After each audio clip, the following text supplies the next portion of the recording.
The Ottawa Senators have a rout over Montreal 5-1.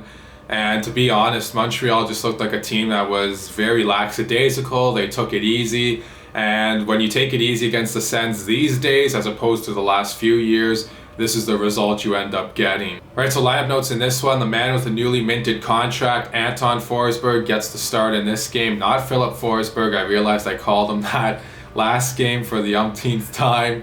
So I'm going to get it right here. Anton Forsberg gets the start in this game. His contract is 1 year, $900,000. That runs through next season. And also other lineup notes, Vitaly Abramov comes into the lineup in place for the injured Evgeny Dadonov. Also on the back end, Josh Brown and Thomas Chabot done for the season. So Jacob Bernard-Docker comes in, and also Ole Alzing makes his NHL debut.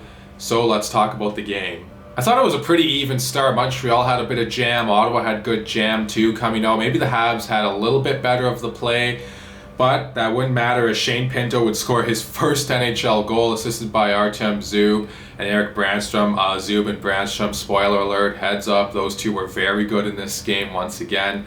Particularly good though, better than they've usually been. Not that they haven't been good or anything like that, but just better than they usually are, even though they've been good.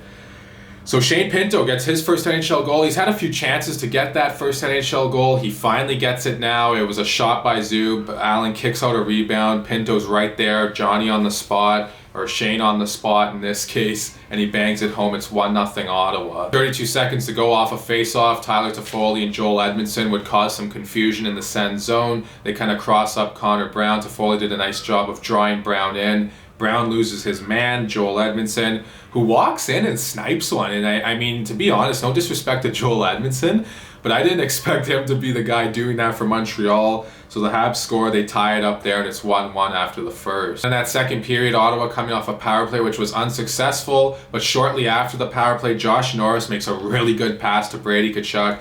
He scores. He does his stupid celebration. Frank the Tank, he's got his tongue hanging out this time, and it's like, oh my gosh, Brady, stop doing that, please. But anyways, he does the celebration. But I just want to mention, though, Josh Norris, really nice pass on that play. Norris is a really good playmaker, like really underrated, and I know Tim Stützle has really been lauded for his playmaking, and rightfully so, but Norris, he's got the really good release. And he's got really good playmaking too. And out of the two, Norris and Stützle, you can tell Norris, even though they're both in their first year, has a little bit more of a maturity to his game as far as making plays and stuff like that than Stützle right now. And just that 2 years older makes a big difference. Norris, happy birthday to him too, I want to mention too. He's the birthday boy. Yesterday turned 22 years old. So he's a couple years older than Stützle, or actually 3 years older than Stützle. So that definitely makes a difference in a player's maturity. It might not sound like a lot, but especially at that age, it does make a huge difference. And Ottawa just owned that second period. Like, they just went to work on Montreal, skating. I believe it was that Brian 5 or 6, you guys all know him, you all love him, who had a tweet saying, is this the fastest version of the Ottawa Senators I've ever seen, or something along those lines. I'm paraphrasing once again, of course. Yes, I think it is the fastest version of the Ottawa Senators we've seen. I haven't remembered a team this fast in all the years I've been their fan anyways. Maybe some of you older fans from the years that the Sens were really good, when their heyday from the late 90s to about 2007. Maybe they had some really fast, skilled teams too. I know they did.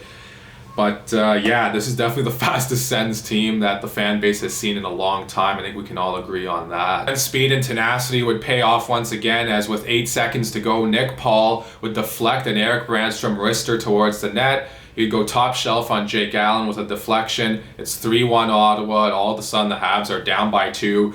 And the Sens, to be honest, I mean, they really owned that second period. Like I said, they deserve to be up. Eric Brandstrom, just a playmaking machine out there, just very noticeable, looking really good. Someone said on Twitter, oh, the period Brandstrom had, I think it's confirmed we won the Mark Stone trade. I wouldn't go that far. Stone's having a really good year himself. But man, it's looking more and more even if Brandstrom can continue to play this way. And then in the third period, Connor Brown, hence the title, Up Goes Brown. He scores his 19th of the season, assisted by Zub and Tierney. Artem Zub, This guy has been so good defensively, and I don't think he gets enough credit for how good he is offensively. Yeah, maybe he doesn't put up a crazy amount of points, or at least not this year anyways, like maybe a Thomas Chabot or someone like that. But he's a guy who's been putting up a good amount of points. He makes some good plays. You can see he has some skill there. He's got really good hockey sense too. And he's a guy that's just been a complete revelation, a breath of fresh air, a great surprise.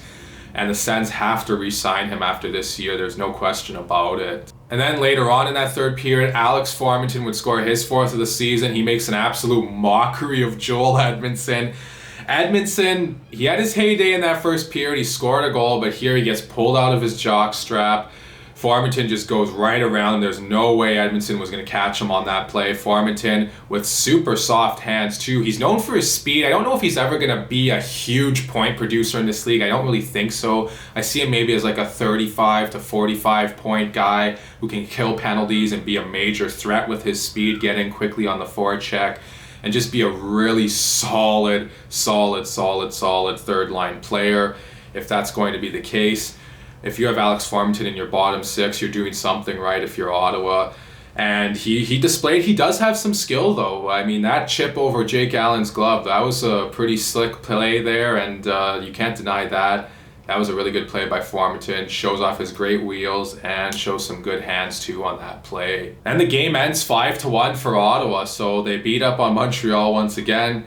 The Habs just didn't really seem to have an answer for Ottawa's speed. Montreal outshot them 14-6 in that third period, but you know what? I mean, Ottawa was way ahead of them. Maybe the Sens took their foot off the gas a little bit in that third period. I just want to point out too, for all the people out there who keep saying, oh, Brady Tkachuk, he's so good, he's been their best forward. I have to disagree. I think Connor Brown's been their best forward all year long, and not just because of the offense he's producing, just because he's just been the most consistent. He's always on the puck. He's a great penalty killer.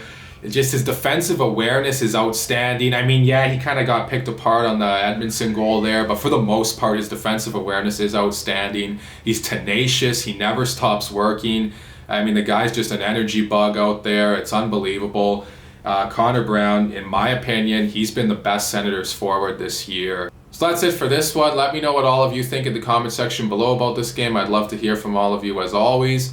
Please like and subscribe and share this video. Thank you all so much for watching. And I'll see you guys again soon. Just 3 games left to go here on the schedule. Sens are in Winnipeg, in Calgary, and over the weekend. And then they finish the year at home against the Leafs on the following Wednesday, so 6 days from now. So I'll talk to you guys probably again on the Saturday, so I'll see you all soon. And once again, thank you for watching.